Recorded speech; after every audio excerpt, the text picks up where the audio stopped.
On va parler comment masomo tenda sommer quoi. Mumuro kwa université ça bien ma piscine manini na yagala yo basketball. C'est mzuri kabisa bien pende masomo iko classe sana. Nataka kuangalia yo basketball kwa basketball zitimani njagala yo chichi. On a message. On a message anipatie mwalimu wa Bugo mwe wanaua. Anakufa kule masomo.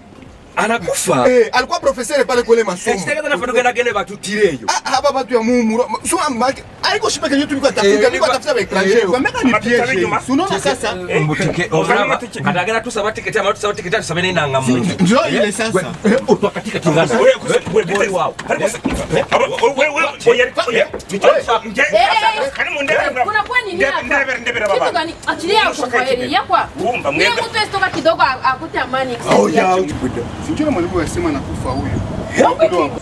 Subira twumve. Sinyo message tunapata shii hapa tuko na ndio tulikuwa naangalia.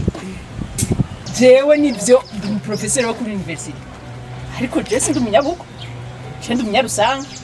Kandi sinapfuye ibigaragara byo sinapfuye ndi nga. Kora mana urumva ndubutaha ntabwo nzomera kumujya muri taxi yawe murabyumva mwebwe abantu nkamwe mufata ibintu mubonye byose byo kumbuga nkoranyambaga mukabifata nk'ukuri mukagera naho muhotera abantu koko mutabanje kusesengura ngo mugenzure mwebwe. Si message tulipata ndio problem. Message kubira bunguri none message cyose muronse ahubwo mwebwe nabibonye murakeneye nandi masomo atandukanye n'ayabandi umuntu arabuke ile mawazo yenu ya kishenzi sijui kama watu babaya bazuri sijui nini na nini munaanza kufafaa vitu hivi mabetiza hivi no bisi ya muresho na pasha leta amani pasha leta vitu hivi we are sorry we believed but we never think about it but okay muize tu yenu muzana matike mwese muzana matike